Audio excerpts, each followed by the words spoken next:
얼마 전 메일로 저희한테 가슴 아픈 사연이 하나 와가지고 제가 가지고 왔는데요. 네.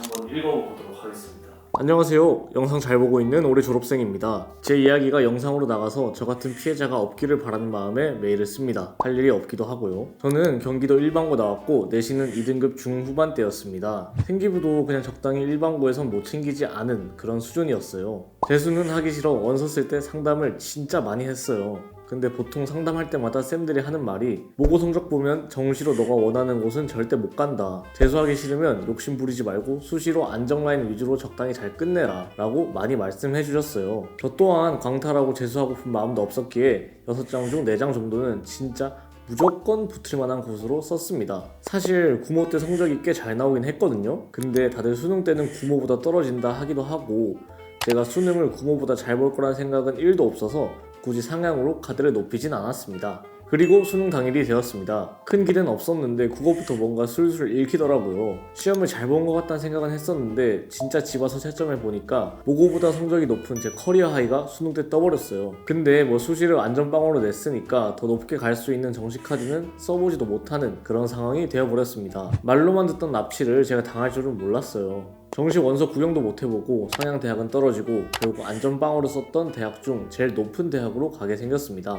인스타 스토리에 자꾸 합격증 사진 올라오는데 저보다 못했던 애들도 높게 간 애들도 한두 명 있고 이러면 안 되지만 짜증나고 부럽기도 하고 왜 나한테 이런 일이 일어난 건지 진짜 억울하더라고요. 물론 수시 납치보다는 정시 뽀록에 가깝다는 건 저도 알지만 이런 경우가 있다는 거를 그냥 알려주고 싶었습니다. 이거는 일단 가서 정시로 반수할지 말지는 생각해 볼 거긴 한데 다시 수능 쳐도 잘 볼 수 있을지도 모르겠네요. 아무튼 이야기하다 보니까 글이 길어졌네요. 다른 분들은 잘 생각해보고 원서 써서 이런 일 없었으면 좋겠습니다.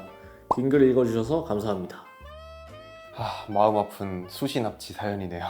그러니까요. 보는 저도 마음이 아프더라고요. 그래서 사연 속 학생처럼 다른 학생들은 피해보지 않도록 오늘은 수시 납치에 대해서 한번 이야기를 해볼까 합니다. 수시 납치가 정확히 뭔가요?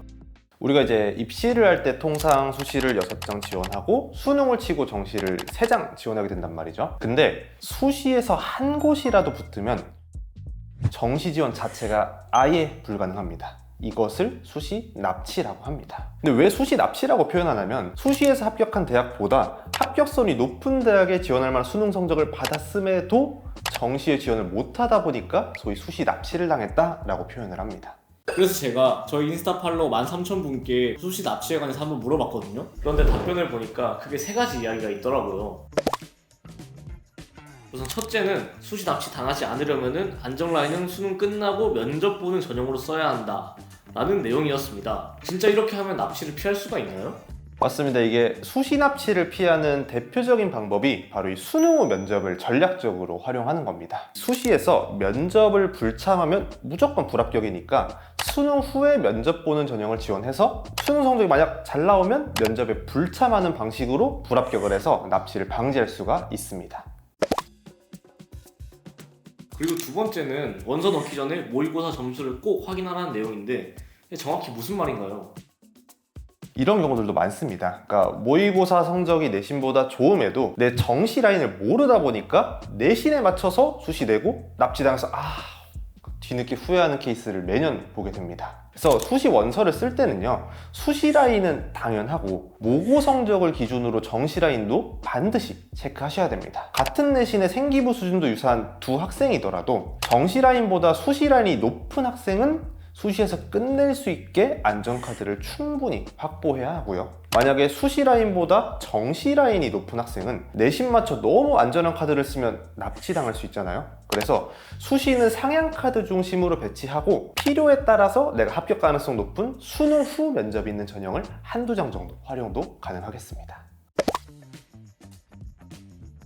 그리고 마지막으로 이건 저도 처음 알았는데 수시 합격해도 정시 지원 가능한 대학이 있다고 하더라고요. 이게 진짠가요? 있습니다. 이게 높은 성적을 요구해서 실제 기회로 활용 가능한 학생이 적긴 합니다. 그래도 수시에 합격했더라도요, 카이스트를 비롯한 과기원이랑 켄텍은 정시 지원이 가능합니다. 수시 합격해도 지원 가능한 대학이 몇 개 있긴 하네요.